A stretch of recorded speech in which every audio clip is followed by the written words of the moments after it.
2 and 1. You are now tuned into the First and 10 podcast. I am your host, Brandon Graham, and I'm very pleased to be joined by the score betting writer, Alex Moretto.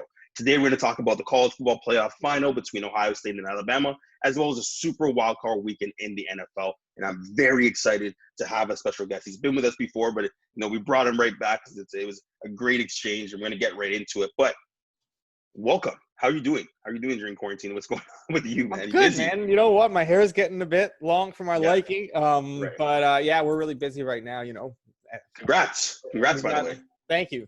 Yes. We got the Wildcard weekend. We got the NFL playoffs. We got the BCS not BCS championship. We got the college football championship. We got hockey starting next week. We got. Oh boy. It's a busy time for sports, and we were deprived of sports last year, so this is great. Of course. I mean, since speaking, Devontae Smith. I was about to say Devontae Smith-Pelly, but Devontae Smith actually won the Heisman, standout wide receiver at Alabama. Could have gone pro, chooses to stay, and his team. Everyone knew that of course Notre Dame would get walloped by them in that first game, and it happened, right? But let's just start in the college football playoff, division right now, and then we'll get on to the NFL. What impressed you the most about this past weekend when it comes to Ohio State playing Clemson, Alabama playing Notre Dame? Which player or what performance surprised you the most? It's got to be Justin Fields. I think Alabama's offense looked great. It was supposed to look great. Devonta Smith was great. He's supposed to be great. He is great. We knew all that. There were, Clemson were big favorites in the game against Ohio State, but Justin Fields just came out there and laid a beating, against the number one pick in the draft. Right. He went out there and he did everything he needed to do. He was pretty much flawless after getting walloped earlier in the game too. Stayed in there, looked like he wasn't healthy, but he still, he still made all the throws he needed to make. He was unbelievable, and I think he's going to give him a great chance against Alabama. It's going to be a hell of a game. I can't wait. I can't wait for that. And that's what I've been waiting as an Ohio State supporter throughout all my years of living on this God's green earth. I literally, I was waiting for this to happen, right? Justin Fields, 22 for 28, 385 yards through the air, 42 yards on the ground, 6 touchdowns. Six touchdown passes as well too. Absolutely went off. And everyone, critics were saying that this is what they were waiting for throughout their Big Ten play. They didn't get that big time win, that kind of statement win, and they got it against a team that actually beat them last year. Justin Fields, unbelievable, right? Ryan Day dialing up those plays and going deep, of course, with the likes of Chris Olave, Jameson Williams, 1 or 2 passes to Garrett Wilson. But Jeremy Ruckert, the tight end, how important do you think the tight end position will be for the Ohio State Buckeyes when they play the Alabama Crimson Tide in this game? Will it be very crucial? Who do you think is the guy, the guy on that Ohio State team that's going to have to kind of show up the most other than Justin Fields? Trey Sermon. Trey Sermon is yeah. I think that offense has looked completely different since Trey Sermon started taking over, right? I think Teague's supposed to be out again this week. And Sermon has been just unstoppable. If Sermon can keep running the way he is, they're gonna keep Alabama's offense on the sideline, which is where you want them to be, right? You don't want Mac Jones out there, and you're gonna keep, you're gonna control possession. You're gonna keep the offense on the field, and you're gonna open up more space in the secondary for Justin Fields to take advantage of. So I think Trey Sermon's, if he can keep doing his thing right now, man, I don't know if anyone's vaulted their draft stock as much as Trey Sermon has in the last little bit. He's been unbelievable over the last month of the season. No, of course, and having that pretty much 300-yard game or close to it, I don't know how much it was. It was a lot of yards, just a lot of yards in that game against Northwestern. And then, of course, coming now. And I think everyone was expecting that. And, of course, he transfers from Oklahoma, comes to Ohio State. Was supposed to be that number one guy. They had Master Teague, but we're kind of leaning on Master Teague a lot in the start of the season, and we're waiting for Trey Sermon to come. So I think that Ohio State is peaking at the right time. Let's talk about the Alabama Crimson Tide. Mac Jones with the David Bryant Trophy is the best quarterback in the league for the rest of this year because of the SEC. Devonta Smith, of course, we have him. He's the best player in the league in all of NCAA this year with what he's done. You have Najee Harris. You have guys like John Mechie. Shout out to Branson from Branson as well. Yep. Too. A great defense like Surtain. What does Ohio State have? Do you think that Alabama will firstly dominate? What are your predictions for this game, and what does Ohio State have to do to kind of control them? Also, Jalen Waddell now a game time decision. Oh, yes. Oh, my goodness. That's nuts. But I don't think Ohio State can stop them. I just don't see it. I think Ohio State's best chance here is simply outscoring them because Alabama's defense is not good. Ohio State's going to have success on offense. And they had as much success as they did on Clemson. Clemson's got a better defense than Alabama, right? So I think that they'll put up points with them, and that's their way. That's their kind of path to victory here. They're not just going to hope to stop Alabama's offense. I don't think no one in the country has stopped Alabama's offense all year. No. I don't think anyone's going to now. Sarkisian's little swan song here before he goes off. And, to USC, So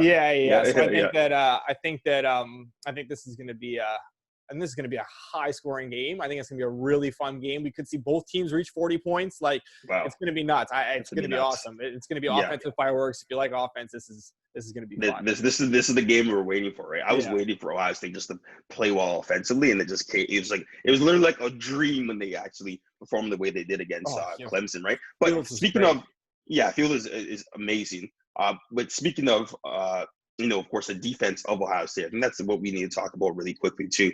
Shaun Wade, was supposed to All-American, right? Gets turned upside down, literally in different directions. Like Powell obliterated it, right? Yeah. Who is going to stop Devontae Smith? Who can stop Devontae Smith?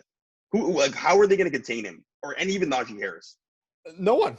No one's going to stop him. No, I don't think they're going to stop him. I think Alabama's going to score at will. They've scored at will against everyone they faced all season. That's true. I just don't see it stopping now. I just don't see. They have too many weapons. You can be like, okay, you know what? We're going to shadow Devonta Smith in coverage, and we're going to commit, 3 guys to him, just shut down that side of the field. And then, okay, well, you got Mechie, and you got, maybe even Waddell, and you got everyone else, who are going to take advantage of that. Then, there's just too many weapons. You can't hope to stop them. You just have to hope to limit the damage. Yeah. Of course. And Mac Jones too. Mac Jones has had a season, Mac Jones has been a season similar to Joe Burrow's last year, right? Where he's a guy that's waited for his turn, right? He was behind Jalen Hurts, then behind Tua Tagovailoa. Then, of course, he gets his chance right now and has a good freshman behind him. But he's responded really, really well. I don't Sarkisian's done I think it's the best job Sarkisian has done. Incredible. But the one thing that's always concerned me about the Ohio State Buckeyes, because I have so many things to say about both of them, but Ryan Day, you have 3 really, really good freshman wide receivers, top 10 recruit, true freshman wide receivers. Why hasn't Julian Fleming, and Julian, another guy, I can't remember exactly his name, but there's a few of them that are just really, really good, but yet it's Olave, it's of course Garrett Wilson, Jimmy Rucker. Do you think there's too many weapons on both sides of the ball, with both of these teams? I think there's just too many mouths to feed, right? You can't get everyone involved. You kind of bide your time. It's like that, it's just you just in different positions. It looks like Mac Jones. Same thing with that. Same thing with Burrow. These guys just kind of have to bide their time. They're great talents, but they'll get their opportunities eventually. But Olave and Wilson have been unreal, and there's no reason to go away from them. So I just think maybe we'll see someone get involved a little bit more. Some of these guys get involved a little bit more, but I think last thing I'll say. Sorry for cutting you off there, but were you of the crowd that were with Ohio State going into the big dance or going to this, or are you kind of saying they only played 6 games, all the guys got COVID partying, they shouldn't make it? What was your opinion about that? I was of the opinion that they deserved to be there because they are one of the best 4 teams in the country. But the way they got there was a little bit, I wasn't a huge fan of it, but at the end of the day, you want the best teams there. Yeah. So whatever they had to do to get them there, that's fine. And I think anyone who was against them being there, I think they showed against Clemson that they deserved. Yeah. And who would have taken this place? Texas A&M, Texas A&M didn't look that good against a North Carolina team who was missing everyone as a weapon offense. Howell was there, but they were missing both their running backs. They were missing their top receiver, and they still needed a late comeback to win that game. So I think they made those young running backs from Texas A&M are really good, by the way. They're really, really good. But yes, once again, I would just say for everyone that was mad about this, Ohio State is the Big Ten. Okay, there's not. They make so much money for the Big Ten. So anyone that was against that, you cannot that's ridiculous, right? And they showed that in any team that was going to be number 4. So when I see, of course, Kellen Mond crying about not being number 4, or of course, his coach crying about it, it's you're going to get slapped by it, regardless. So it's it doesn't really matter. All right, now going from there to the NFL. Yeah. Oh my God, super wild card weekend. It's one of the Super greatest. wild card It's here. It's like March Madness. There's some other, but wild card weekend is wild, and I love it. It's amazing. We're gonna start with. I remember last time I had you two on the show. You said, "Hey, Buffalo are pretenders. They're pretenders. They're just not good enough." Josh Allen's gonna be dancing from Wyoming. You did say that. You ate your words, right? You ate your words. I said Josh. Okay. I said Josh Allen is basically Kirk Cousins. Yeah, I do remember that. Yeah. Well, you see now about 5 weeks later. Hey, Kirk Cousins had a great year, you know. No. It gave Justin Jefferson a great year. But starting with the Buffalo Bills, okay, they're 6-point favorites over the Indianapolis Colts. Why you didn't know this? Philip Rivers is 1-5 with degrees under 30 degrees. That's degrees as in like in the States. Fahrenheit. So when it's cold, Rivers freeze when it's cold, okay? And that's exactly what's going to happen to Philip Rivers. So I want to know what's going to happen in this game. No more hate from Buffalo. Exactly what's your opinion? Well, Rivers has that arthritis all over his body. You know, he's getting old. He can't be out in the cold that long. I'm definitely back on the Buffalo okay, there you Buffalo go. train. I still need to see. I still want to see it from Allen in a playoff game, but I think we will see it here. So I think I will admit I'm wrong, most likely, but I will definitely be wrong on Sunday. Okay, so how about that? After Saturday's game, I'll definitely say I was wrong, but I think that the Bills are gonna. I think the Bills are gonna win. The Colts basically have to play a perfect game, so they have to literally like the way Buffalo's playing. The Colts have to be absolutely perfect. They have to run the ball like very well. They have to keep Buffalo's offense off the field. They have to score in the red zone, which is a bit of an issue for them. They move from the 20 to 20 very easily. You know, they drive no problem, but then once they get inside the red zone, they start to, they stall a little bit, stall a bit too much, and you can't trade field goals for touchdowns against the Bills. No. So they're going to have to be, better in that area. And they also tend to disappear for long stretches. Like I can see them starting hot, maybe they jump out to a 14-3 lead or something like that. But then their offense just goes idle, and it goes idle for too long. And the Bills, you give the Bills a chance to come back in this game, they're going to do it. So I don't see the Colts winning this game. Yeah, no chance. And one thing too, when Jonathan Taylor gets more than 285 yards, they always win. The Colts always win. That's not going to happen. Yeah. This defense is stout. So the Buffalo Bills book him. They're going on. Of course, number two seed. So I see them probably potentially be getting to the AFC championship against the Chiefs, but that's something else. That's something we'll get to later on. And one thing too, you said that you're taking the Alabama side in that game. By the way, you said Alabama to win, but I think it'll be a close game. Okay, I'm taking OSU, so I'm just taking OSU. I'm just putting it out there because OSU, O-H, I have to. All right, next game, LA Rams against the Seattle Seahawks. Seattle are 3-point favorites. By the way, do you contribute to how these favorites are picked with your position, or is it just Vegas that gives you the the numbers of who's Vegas sets the odds, and that's Seattle. Okay, that's okay. So Vegas is obviously writing it. I wonder if it's like someone, the guy from the Hangover that's setting it. I don't know exactly. I wonder who's actually behind it. They got their odds makers there. They work with the sports books and the casinos, and Yeah. So with Jared Goff still lingering with that thumb injury, the broken finger, he's a really tough guy if he plays this game. Do you think they have a chance against Seattle right now at all? Honestly, is it that crazy to think that maybe it doesn't matter if Goff plays or not? Like Goff hasn't been incredible this year, and that's true. He's had time. He's had some moments. Yeah, and Walford. Yeah, he I don't know how to pronounce his name. He was like, he adds another dimension to that offense because he can run, right? He's a bit more mobile in the pocket, and I think Goff's terrible under pressure, and the Seahawks know that. The Seahawks have the book on them. The Seahawks tend to pressure the quarterback a lot when they play the Rams, and Goff's like kind of a lame duck sitting there, and he's looked bad in both games. Even though they won the first game, he looked bad in that first the win against Seattle. Mm-hmm. I think Wolford there can use his legs and create another element for that offense that might help them have a bit more success. So I don't think it matters either way. I think the Rams can keep it close, but Russell Wilson, at the end of the day, I think he just makes a few more plays and Seattle wins this game. I think it's gonna be a bit of an ugly game though. Like I think both defenses do well. I think it's gonna be a bit of an ugly game. It's like the Seahawks were up there as the number one offense to start the first 12 weeks. They've done a lot. And in the last 12 weeks, they've pretty much resorted to the run. They just expelled everything, right? They went number one offense, 32 defense, and then they just like – it's just leveled, now their defense is better than their offense. It's the weirdest thing. Pete Carroll is Pete Carroll, man. I don't know. Pete Carroll. But yeah, I'm taking the Seahawks in this game as well too. I think Russell Wilson's going to find a way, and I think that Jared Goff.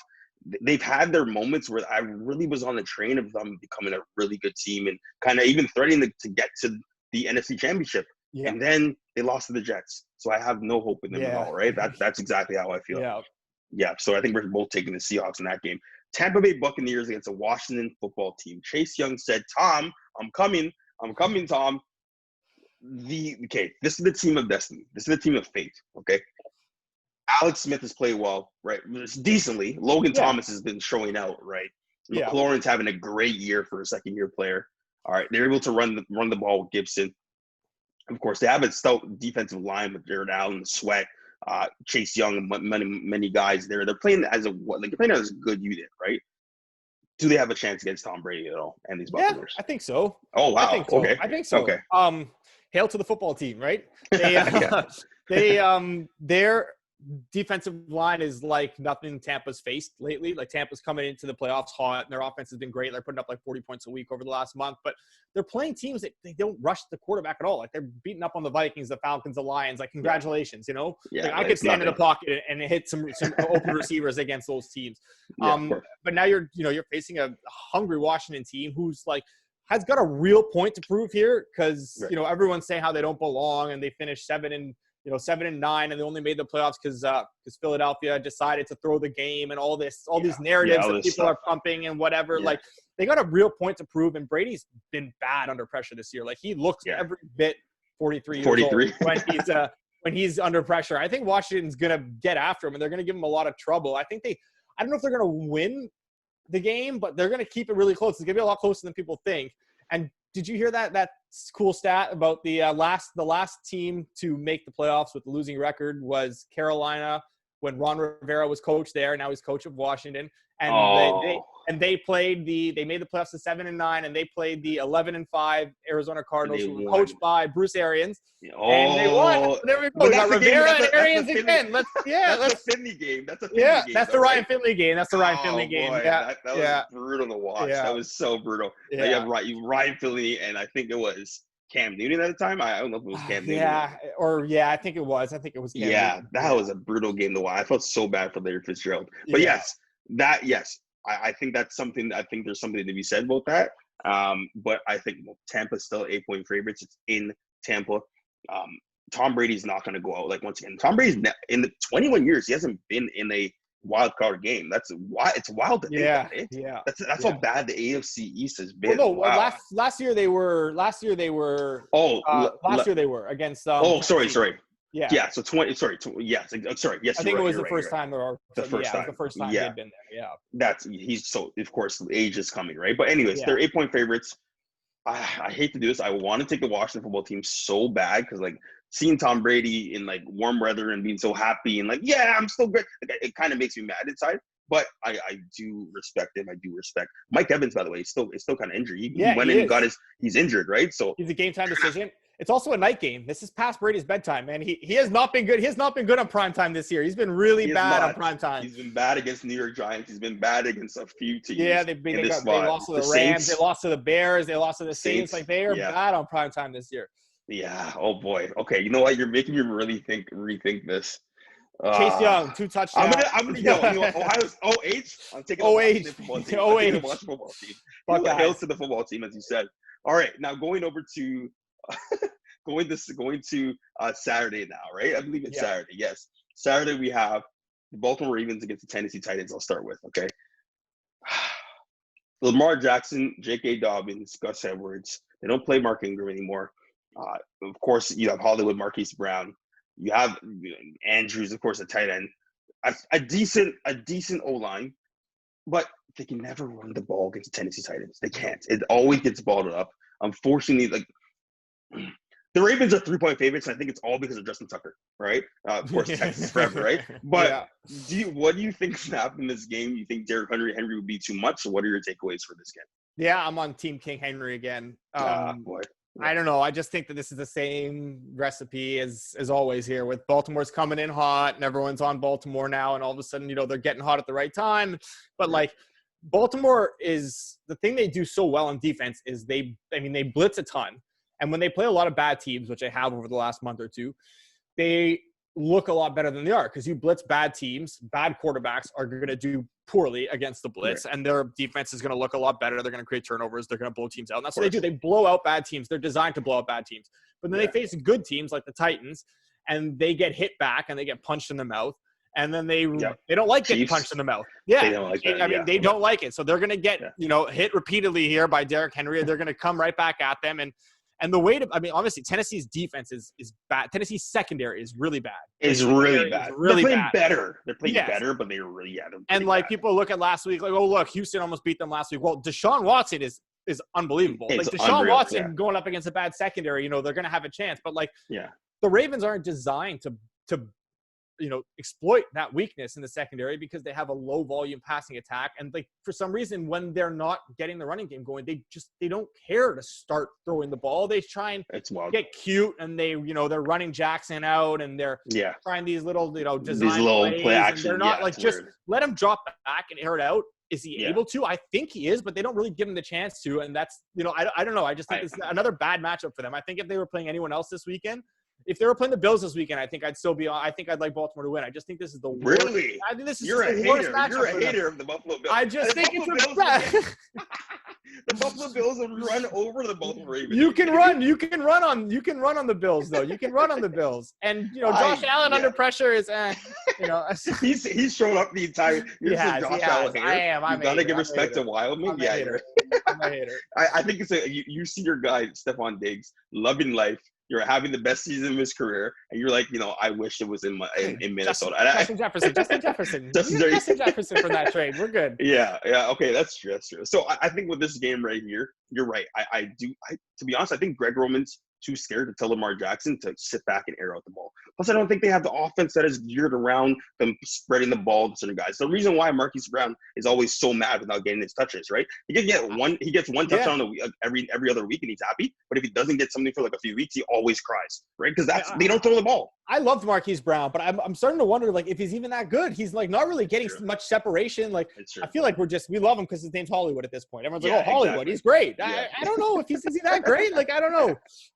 It's true. I don't know if he's that great. I think the strength thing is one, like, he's not that strong, but he's quick. But he's not getting too much separation. I think if you put him in a good offense, I think if you put him on the Chiefs, oh my God, he would do numbers with Tyreek Hill, right? I think he'd be great as like a number 2 on a team that has a good number 1, right? As a kind of a complimentary guy. I don't know if he's the type of guy that can be that number 1 receiver. Right. I don't think so either. But at the same time, they don't throw the ball at all. And Boykin's like stepping up. Boykin's really good too, right? So Duvernay. Duvernay's, oh my God, Texas forever once again. There we go. So, but I think I'm going to take the Titans too, because I have not seen enough from the Ravens. I think Lamar Jackson's going to have to run his butt off the entire game, and even if that happens, he's going to get frustrated just like last year. And they're aware, and I have like a few friends that are huge Ravens fans. They're like, yo, he's aware that like he choked last year. He's not going to do the same thing. He's going to have to come back, but it's a mental thing, man. I think when he gets in there and he starts struggling, he's gonna be like, "Oh my God, it's like last year again." And everyone, and their mother will be saying Lamar Jackson's not good enough because he can't throw the ball. If this happens, if they lose this game, he's toast. It's total anarchy. He's toast. I feel bad for him if they lose this game because it's gonna be brutal. But that's the thing. He has to show out. He has to play well. He has to be like the guys around him that don't do well, right? All right, I have an upset alert in this game, okay? You're probably going to think I'm foolish. I'm probably going to think – and it's probably not in the game that you think it is, right? Oh, this kills me to even say this, but the Chicago Bears against the New Orleans Saints. Upset alert, okay? I'm saying David Montgomery is playing out of his mind. I think he's playing really well, okay? Mooney's starting to get the ball. Mitch Trubisky's actually, his head is out of his bum. Like, literally, he's starting to figure it out. Nagy will be the reason and the demise and the downfall of this team. Okay, the defense is playing okay. They're not great. They snuck in there with their 8-8 record. I get that. But the New Orleans Saints, if Taysom Hill is not involved in some capacity, Drew Brees is not good enough to anchor this team back without literally looking for a Kamara every play. He literally is no safety. He needs to look around. So I think there's a good chance. I don't think it's going to happen. I think there's a good chance that the Bears can kind of stun the Saints and kind of stifle them a bit because that defense can play well. I think if this game was in Chicago and it was outdoors where Breeze struggles, I'd be more inclined to side with you. But I just think that in the dome where Breeze flourishes, I don't even think Breeze is pretty much, at the end here. Like he said he's at the end. He's done after the season, right? So, but you can see it. But I just think that if you're really worried about David Montgomery, then just key in against the run, and Mitch Trubisky's not going to beat you. I'm sorry, I just don't buy into the Mitch Trubisky at all. I don't think he's good in the slightest. I don't know. Maybe they keep it somewhat interesting just because the Saints offense isn't as good as people think it is too. But the Saints defense is good enough to win the game on its own too. The Saints defense is really good. So I just think if it was outside, it'd be a little bit of a different situation. But in the dome, I think the Saints are going to win. Demario Davis, Cam Jordan, those guys, Lattimore, they have too many studs. And Gardner, the Gardner guy with the two names, he is literally insane. So that entire defense is really, really good. And I made this I had this hot take, and then I was like, you know what, the defense is good. But the Saints are 9.5 favorites. I think they can make it interesting. They probably won't win, but okay, I'm going to take the Saints just like you in this game, all right? And it's crazy too. You would think the Saints might have been, probably even get a chance to be the number one seed. Who knows? So right. Probably get a chance, right? But of course, the Green Bay Packers have that. Then going on to the Pittsburgh Steelers against the Browns. Okay, Juju Smith-Schuster said they're just the Browns. They got great faces. They got a few good players, but the Browns are still the Browns.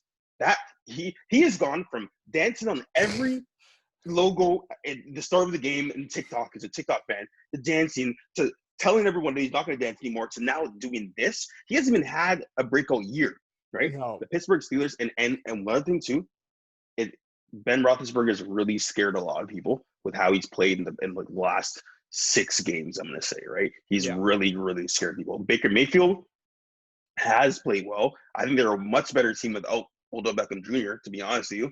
I think they run the ball a lot better now. Stefanski is the man. I don't know why Minnesota let him go. But anyways, I digress. Who's your pick for this game? Well, if in different circumstances, maybe I'd pick the Browns. But without Stefanski there this week, with COVID issues, he's not there to call the plays. They passed on those duties, and that's a big deal. That's a big deal. You lose your play caller, especially when your play caller is as good as Stefanski, and he's a guy who is basically scheming open receivers for Baker a lot of the time. Baker's kind of relying on that. Now they're just going to have to, I think, play it a lot more cautious and run the ball. And they're missing their starting left guard there. Starting left guard's and Ronnie Harrison's out, the safety. It's just this COVID thing has just got them at the right time. Have they even really practiced this week? I just think that there's too much working against them that I think the Steelers will win. But if it was different, circumstances, you would take the Browns. I like the Browns for the upset because I don't think the Steelers are that strong. But I think they just match up really well right now with the Browns, given COVID is COVID saving issues, these circumstances, right?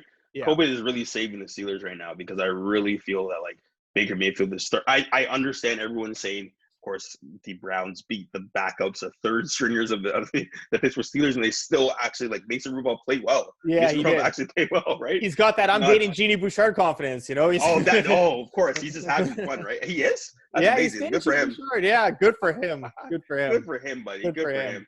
But anyhow, for a backup, amazing. He's literally the guy from BMS. He's literally the same guy. That's amazing.